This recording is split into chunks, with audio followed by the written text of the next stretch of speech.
This 1899 family portrait was restored, and a secret was only revealed now.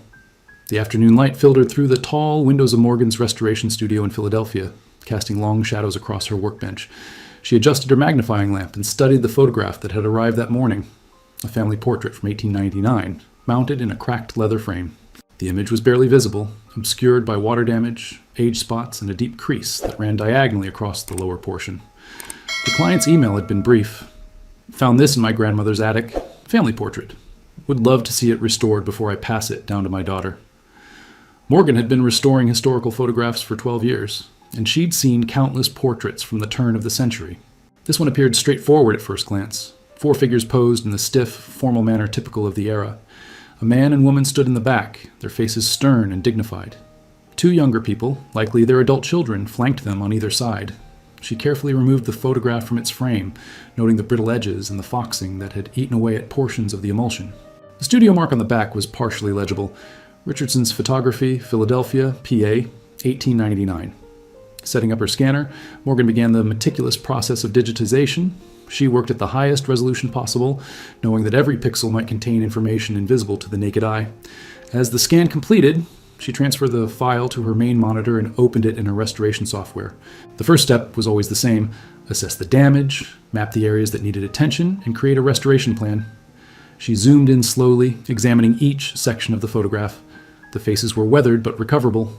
The background, likely a painted studio backdrop depicting a Victorian parlor, was faded but intact. Then her eye caught something in the damaged area at the bottom of the frame, where the crease had obliterated most of the detail. She leaned closer to the screen. There was a shape there, something she'd initially dismissed as shadow or damage. But as she adjusted the contrast slightly, the shape seemed to have form, structure. Morgan's pulse quickened. In all her years of restoration work, she'd learned to trust these moments, when something felt off, when an image whispered that it held more than met the eye. She saved her work and stood up, stretching. Tomorrow, she would begin the careful process of rebuilding that damaged section, pixel by pixel. She had no idea that she was about to uncover a secret that had been hidden for 125 years. Morgan arrived at her studio early the next morning, coffee in hand and determination in her stride. The 1899 portrait waited on her screen exactly as she'd left it, the mysterious shape in the damaged section still nagging at her mind. She dreamed about it, fragmented images of shadows that became solid, secrets hiding in plain sight. She settled into her chair and began the painstaking work of digital restoration. Using advanced algorithms and her own trained eye, she started reconstructing the damaged area pixel by pixel. The software analyzed surrounding patterns, suggesting probable continuations of lines and textures. But Morgan always made the final decisions, guided by years of experience and an almost intuitive understanding of photographic composition. After 2 hours of concentrated work, she leaned back and blinked hard. The shape was definitely not damaged. It was a form, rounded at the top, narrowing downward. She increased the magnification and continued working, carefully removing the digital artifacts of water damage and age. By noon, she could no longer deny what she was seeing. It was a head, a small head, positioned low in the frame, as if someone were sitting on the floor or a very low stool. A child. Morgan's heart raced. She pulled up the client's email again, reading it carefully. 4 people. The family records mentioned 4 people, but here, emerging from more than a century of obscurity, was clearly a 5th figure. She worked through lunch, her sandwich forgotten on the desk beside her. As she reconstructed more of the image, details emerged. Small shoulders, the suggestion of a simple dress, tiny hands folded in a lap. The child appeared to be perhaps 4 or 5 years old, positioned slightly forward and to the left of the woman she now assumed was the family matriarch. The placement was unusual. In typical Victorian family portraits, children were positioned prominently. They were, after all, symbols of legacy and continuity. But this child seemed almost tucked away, present but not centered, visible but not emphasized. By late afternoon, Morgan had restored enough of the child's figure to see the face beginning to emerge. She adjusted the contrast and brightness carefully, teasing out details from the degraded emulsion. The eyes were downcast, the expression solemn, typical for photographs of that era, when subjects had to remain perfectly still for long exposures. Then she enhanced the lighting in that specific area, a standard technique to recover detail from underexposed sections. The screen flickered as the algorithm processed the adjustment. Morgan froze. The child's skin tone, now clearly visible in the restored image, was distinctly lighter than the 4 adults surrounding her, significantly lighter. She sat back in her chair, her mind racing through the implications. A black family in 1899 Philadelphia. and a white child sitting among them, photographed as if she belonged there. This wasn't just a restoration project anymore. This was a mystery. Morgan spent the rest of the day completing the basic restoration of the photograph, but her mind was elsewhere, circling around the questions that the fifth figure had raised. By evening, she had a clear, detailed image of all 5 people. The family stood with quiet dignity, the parents in their Sunday best, their expressions serious and proud. The 2 younger adults, likely in their 20s, wore similar expressions of formal composure. And there, at the front, sat the small white child, her blonde hair pulled back, her pale hands folded primly in her lap. Morgan saved multiple versions of the file and then did something she rarely did before completing a full restoration. She called the client. "Mrs. Patterson? This is Morgan Chen from the restoration studio. I hope I'm not calling too late." "Not at all, dear," came the warm voice on the other end. "Have you had a chance to look at the photograph?" "I have, and I've made significant progress, but I need to ask you something. The family in this portrait, what do you know about them?" There was a pause. "Well, that's my great-great-grandparents, Thomas and Ruth, and their children, Samuel and Grace." "Why do you ask?" Morgan chose her words carefully. "Mrs. Patterson, in the restoration process, I've discovered that there's actually a 5th person in the photograph, a young child, maybe 4 or 5 years old. She was hidden by damage to the image, but I've been able to recover her." "Did you know there was another child in the family?" The silence on the other end stretched long enough that Morgan wondered if the connection had dropped. "A 5th person?" Mrs. Patterson's voice had changed, become quieter. "No, I've never heard anyone mention another child. Are you certain?" "Absolutely certain. She's sitting at the front of the group. Mrs. Patterson, there's something else. The child appears to be white." Another long pause, then, "White? But that doesn't make any sense. Thomas and Ruth were black. Their whole family was black. We have records, family Bible entries, everything. There's never been any mention of—" She trailed off. "I understand this is unexpected," Morgan said gently.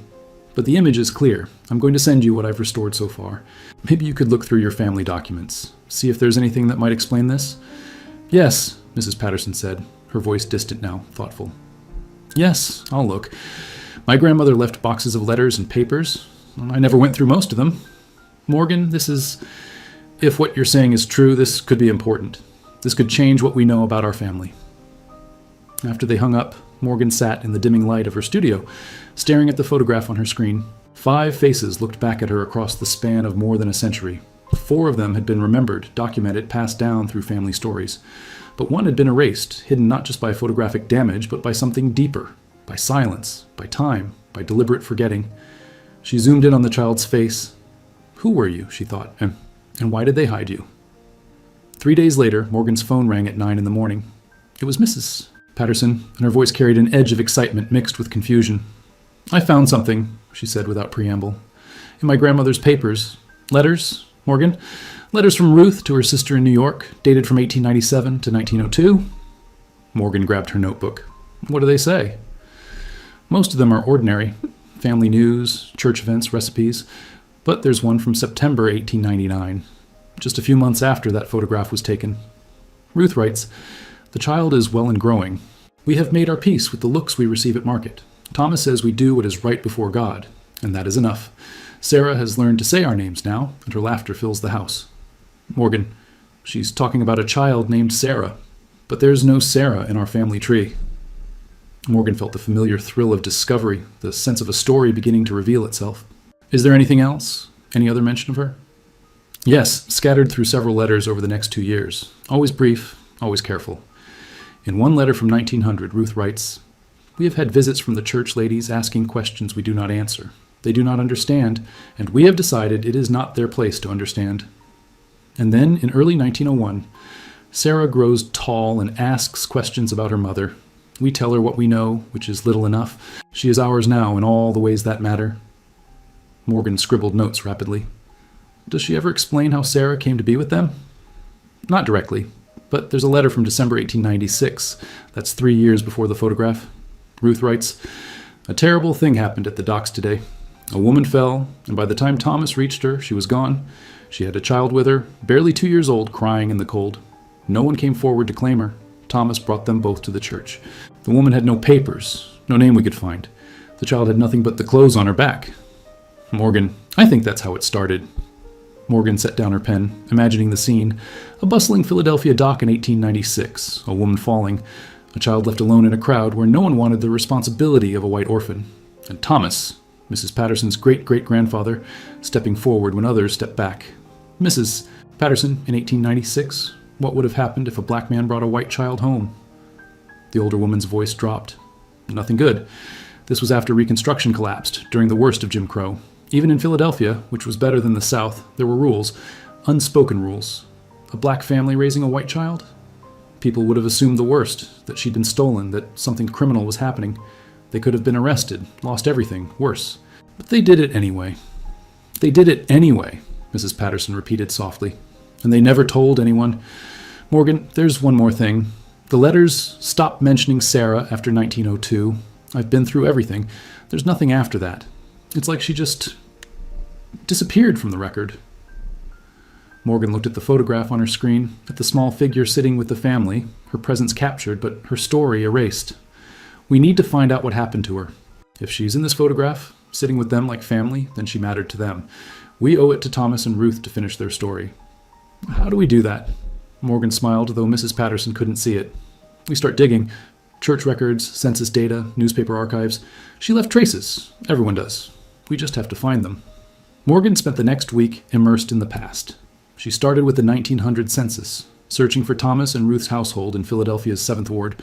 When she found the entry, her breath caught. Thomas Parker, age 42, laborer. Ruth Parker, age 38, laundress. Samuel Parker, age 21, porter. Grace Parker, age 19, domestic worker.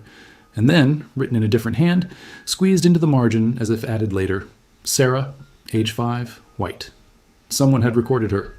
A census taker had seen her living in that black household and had noted it, but the entry had been pushed to the edge of the page, made peripheral, almost apologetic. Morgan photographed the record and sent it to Mrs. Patterson.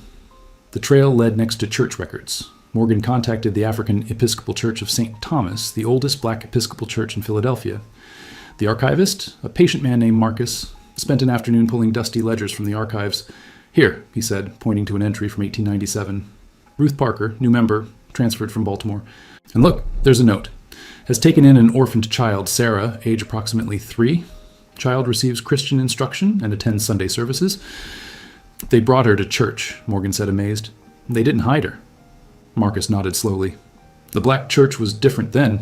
It was refuge, community. If the Parkers said this child needed a home, the congregation would have supported them, even knowing the risks. But look at this. He turned the page to 1899. Sarah Parker, baptized, age 5. Parents listed as Thomas and Ruth Parker. Morgan stared at the entry. They claimed her officially, made her legally theirs in the eyes of the church. It wouldn't have meant anything in civil law, Marcus cautioned. Adoption laws in 1899 Pennsylvania wouldn't have allowed a black couple to adopt a white child. But in the church? Here, they were her parents. That night, Morgan met Mrs. Patterson at a small cafe near the studio. The older woman had brought a cardboard box filled with more family documents, photographs, newspaper clippings, a family Bible. I found something else, Mrs. Patterson said, opening the Bible to the family records page. Look at the births. Morgan scanned the handwritten entries. Samuel, born 1879. Grace, born 1881. And then, in different ink, added later, Sarah, born approximately 1894. Came to us 1896. Blessed be God who gives us this precious gift. Ruth wrote that, Mrs. Patterson said quietly. My grandmother told me Ruth kept the family Bible meticulously. Every birth, every death, every marriage. Sarah is written there, Morgan. She's written there as family. Morgan turned the pages carefully. Marriages, deaths, births of grandchildren, all recorded in Ruth's careful hand. The last entry in Ruth's handwriting was dated 1903. Thomas, gone to his rest, age 45, beloved husband and father. Thomas died young, Morgan observed. According to family stories, it was an accident at the docks. He was helping unload cargo when something fell. Killed instantly. Mrs. Patterson's eyes were distant. Ruth lived another 30 years after that, raised her children and grandchildren, but she never remarried. Morgan turned back to Sarah's entry. Mrs. Patterson, what happened to Sarah? The letters stop in 1902, and there's no death recorded here in the Bible. I don't know, and that's what frightens me. The older woman's hands trembled slightly as she closed the Bible. In all the family stories my grandmother told me, in all the documents and photographs, there's no mention of Sarah after that photograph. It's as if she simply vanished. Morgan's next stop was the Historical Society of Pennsylvania, where she requested access to the Philadelphia newspaper archives from 1900 to 1905. If something had happened to Sarah, something significant enough to erase her from family memory, there might be a record. She started with the Philadelphia Inquirer, scanning page after page of brittle microfilm. Social announcements, crime reports, advertisements for miracle tonics and ladies' corsets. The world of 1899. Philadelphia emerged in fragments, a city of stark contrasts, where wealthy industrialists built mansions while immigrants and black families crowded into tenements, where progress and prejudice walked hand in hand down cobblestone streets. On her third day in the archives, she found it. The article was small, buried on page 7 of the January 14th, 1902 edition, under the headline, "Authorities Investigate Household Irregularity." Morgan's hands shook as she read, "Police were summoned to a residence on Lombard Street yesterday, following complaints from neighbors regarding a white child living in the home of Thomas and Ruth Parker, both colored. The child, identified as Sarah, approximately age 7, has reportedly resided with the family for several years. Mrs. Henrietta Worthington, a resident of the neighboring property, expressed concern for the child's welfare and moral education. It is simply not proper, Mrs. Worthington stated. The child should be with her own kind, in a Christian home where she can be properly raised." The Parkers refused to comment when questioned by this reporter. The matter has been referred to the Philadelphia Society for Organizing Charity, which oversees the placement of dependent children. Morgan's stomach turned. She photographed the article and kept searching. 2 weeks later, another brief mention. "The Society for Organizing Charity has determined that the child, Sarah, formerly residing with a colored family on Lombard Street, is to be removed to a suitable home.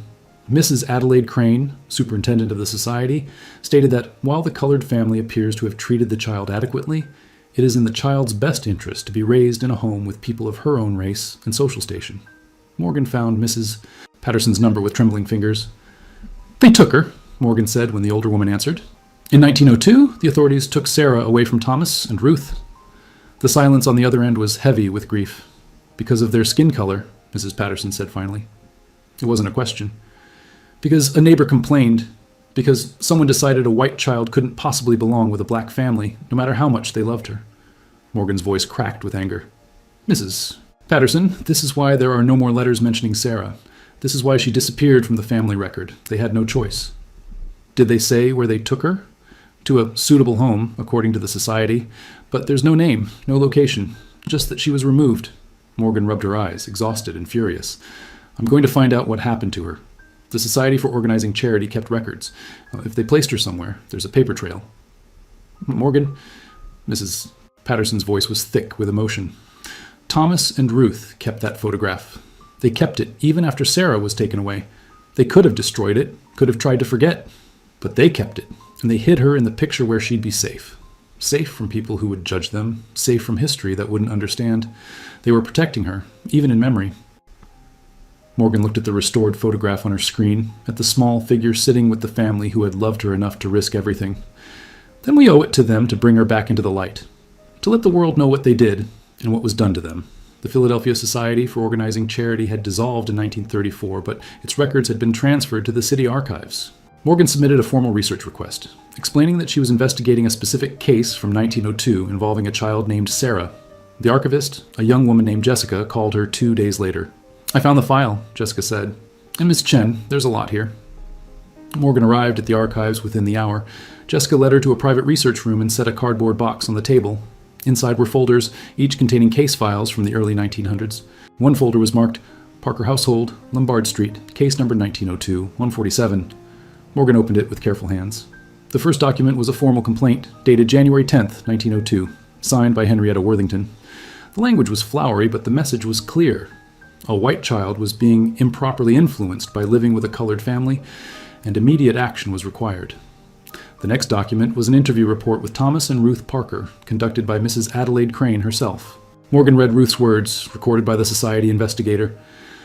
"Mrs. Parker states that the child Sarah came into their care in December 1896, following the death of her mother at the Philadelphia docks.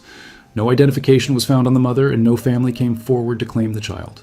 Mrs. Parker insists they have cared for the child as their own, that she attends church regularly, receives moral instruction, and is loved as a member of the family. When asked why they did not immediately surrender the child to proper authorities, Mrs. Parker became emotional and stated, 'She was crying and alone. What Christian soul could walk away from a child in need?' The investigator's notes, written in the margin, were clinical and cold. Despite the apparent adequate physical care, it is the determination of this society that the child's moral and social development is being compromised by her current placement. Recommend immediate removal to a suitable foster home pending adoption by a respectable white family. Morgan felt tears sting her eyes. She could imagine Ruth Parker sitting across from this woman, trying to explain love in terms that would make sense to someone who saw only race and propriety. The next document was the removal order, dated January 28, 1902. Sarah was taken from the Parker home and placed temporarily with the Philadelphia Home for Infants, a charity institution that served as a way station for children awaiting placement. Then came the adoption record, dated March 15, 1902. Sarah, age approximately 8, healthy and well-mannered despite previous unsuitable placement, adopted by Mr. and Mrs. Charles Brennan of Germantown. Mr. Brennan is a clerk with the railroad company. Mrs. Brennan has no children of her own and is eager to provide the child with proper Christian upbringing. Morgan's hands shook as she turned to the final document in the file, a follow-up report from April in 1902. Mrs. Crane had visited the Brennan household to check on Sarah's adjustment. The report noted, "The child is quiet and obedient, but does not seem to have formed an attachment to her new family."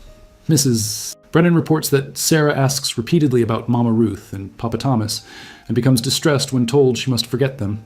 Mrs. Brennan is confident that with time and proper discipline, these unsuitable attachments will fade. Morgan closed the file and sat back, her heart breaking for the 8-year-old girl who had been ripped away from the only family she'd ever known, told that her love was wrong, that the people who had cherished her were unsuitable. She photographed every document, then asked Jessica, "Is there any way to trace what happened to Sarah after this, after the adoption?" Jessica hesitated. Adoption records from that era are sealed in Pennsylvania, but the Brennans lived in Germantown. That's a specific neighborhood.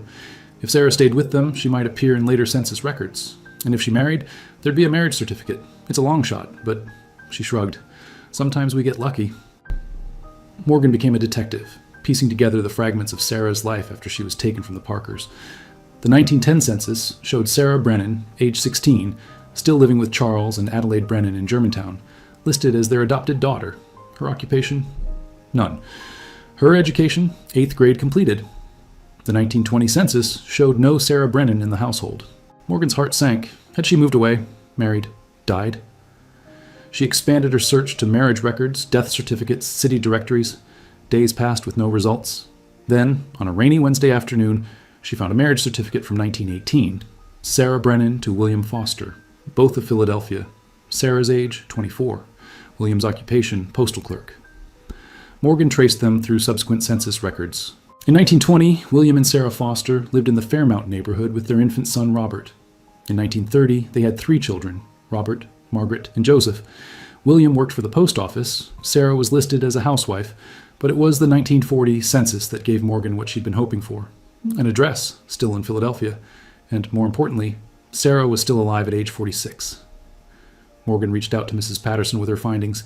Together, they began searching for Sarah's descendants. Robert Foster, Sarah's eldest child, had died in 1995, but Margaret Foster had married and had children of her own. After days of searching through online genealogy databases and obituaries, they found her. Margaret Foster Coleman, age 87, living in a retirement community in suburban Philadelphia. Morgan called the number listed. An elderly woman answered, "Mrs. Coleman, my name is Morgan Chen. I'm a photo restorer, and I've been researching your grandmother, Sarah Foster, formerly Sarah Brennan. I believe I've discovered something important about her early life, and I'd like to speak with you about it if you're willing." There was a long pause. "My grandmother died in 1967, Mrs. Coleman said slowly. "I was only 14, but I remember her. What is this about?" "Mrs. Coleman, I believe your grandmother was raised by a black family in Philadelphia before she was adopted by the Brennans. I have a photograph from 1899 that shows her with them. I think she may have been taken from them against their will." Another pause, longer this time. Then, "Can you come see me? I think we need to talk in person." Morgan and Mrs. Patterson sat in Margaret Coleman's small apartment. The restored photograph spread on the coffee table between them. Margaret stared at it for a long time, her weathered hands trembling slightly. "I knew there was something," she said finally. "My grandmother never spoke much about her childhood, but when she did, there was always this sadness in her voice. She told me once that she'd been adopted, that her birth mother had died when she was very small, but she said..." Margaret's voice caught. "She said she'd had another mother too, a mother who sang to her and braided her hair and taught her to pray. She said she'd been happy once before she had to leave." Mrs. Patterson reached across and took Margaret's hand.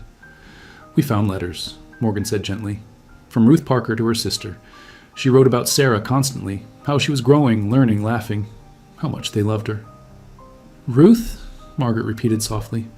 Grandmother used to say that name sometimes, especially near the end, when her mind was starting to go. I want to see Ruth, she'd say. I want to go home to Ruth.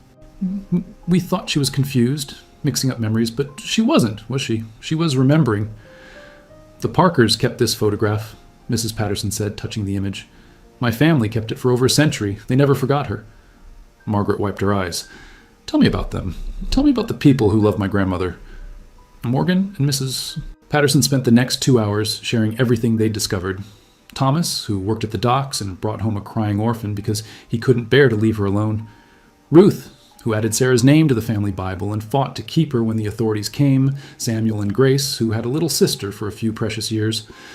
My grandmother married my grandfather in 1918, Margaret said. She was 24, and he was the kindest man, patient, gentle. My mother told me once that Grandma Sarah chose him because he reminded her of someone from her childhood, a man who was gentle and strong. She touched Thomas's face in the photograph. Maybe this was who she remembered. What happened after she was taken from them? Mrs. Patterson asked. Did she ever try to find them? Margaret shook her head slowly. I don't think she could. The Brennans, her adopted parents, they were strict. Grandmother told me once that they punished her when she talked about her old family. They told her it was shameful, that she should be grateful to have been saved from that situation. Eventually, she learned not to speak about it. But she never forgot, Morgan said. She never forgot, Margaret confirmed. And now I understand why. Mrs. Patterson, you said the Parkers were your ancestors? Thomas and Ruth were my great-great-grandparents. Samuel was my great-grandfather. Margaret smiled through her tears. Then we're connected. Sarah was their daughter, even if the law didn't recognize it. That makes us, what, some kind of cousins? Mrs. Patterson laughed and cried at the same time. It makes us family. 3 months later, on a bright Saturday morning in May, 2 families gathered at the restored grounds of the African Episcopal Church of St. Thomas in Philadelphia. Morgan had arranged everything, working with the church to organize what she called a commemoration ceremony, a chance to finally honor the story that had been hidden for so long. The pastor, Reverend Williams, stood before the assembled group. Mrs. Patterson was there with 3 generations of her family, children, grandchildren, and great-grandchildren of Samuel and Grace Parker. Margaret Coleman sat in the front row, surrounded by her own children and grandchildren, Sarah's legacy carried forward through time. We gather today, Reverend Williams began, to remember and honor a love that transcended the barriers placed by society. In 1896, Thomas and Ruth Parker opened their home and hearts to a child who needed them. They didn't ask what color her skin was. They didn't worry about what the world would say. They simply saw a little girl who needed a family, and they gave her one. Morgan displayed the restored photograph on a large screen, all 5 figures clear and visible now. Sarah sat at the front, her small face solemn but present, forever captured in the moment when she belonged. For 6 years, Sarah was a Parker, the Reverend continued. She was baptized here in this church. She learned to read from Ruth's Bible. She played with her brother and sister. She was loved fully and completely. When she was taken away, it wasn't because she wasn't cared for. It was because the world couldn't accept that love doesn't see color, that family is built not by blood alone, but by choice and commitment. Mrs. Patterson stood and approached the podium, holding a framed copy of the restored photograph. My great-great-grandparents, Thomas and Ruth, kept this picture for the rest of their lives. They never spoke about Sarah to anyone outside the family. It was too painful, too dangerous in those times. But they kept her image, kept her in their hearts. Today, we're bringing her story back into the light. We're saying her name, Sarah Parker. Sarah Parker, Margaret Coleman echoed from her seat, her voice strong despite her tears. The congregation repeated it. Sarah Parker. Ah, Morgan felt her own tears falling freely as she watched the 2 families embrace, descendants of the Parkers and descendants of Sarah, brought together across the span of 125 years by a photograph, and the love it represented. After the ceremony, Margaret approached the photograph display and stood before it for a long time. She looks happy here, she said to Morgan. In all the photos I have of my grandmother as an adult, she's smiling, but there's always something behind her eyes, a sadness, a loss. But here, even though the picture is formal and she's so young, there's peace on her face. She was home. She was home, Morgan agreed. Mrs. Patterson joined them, and the 3 women stood together looking at the restored image. We're going to make sure this story is preserved, Mrs. Patterson said. The church is creating a permanent exhibit about Thomas and Ruth and Sarah, and we're submitting their story to the Historical Society so it becomes part of the official record. My grandmother deserves to be remembered, Margaret said. But so do Thomas and Ruth. They risked everything to love a child who wasn't supposed to be theirs. That's heroism. That's what the world needs to know. As the morning turned to afternoon, the families shared a meal together in the church hall. Children who'd never met before played together, their laughter echoing off the walls. Stories were exchanged, memories of Sarah, stories about Thomas and Ruth that had been passed down through generations. Morgan watched it all, her heart full. She'd started this project thinking she was simply restoring an old photograph. But she'd done something far more important. She'd restored a family, brought a hidden story into the light, and proven that love, real, sacrificial, courageous love, can survive, even when the world tries to erase it. The restored photograph now hung in 2 homes, in Mrs. Patterson's living room and in Margaret Coleman's apartment. And in the church archive, it was displayed with a caption that read, Thomas and Ruth Parker with their children, Samuel, Grace, and Sarah, 1899. A family united by love, separated by injustice, reunited by memory. May their story never be forgotten. Sarah had finally come home,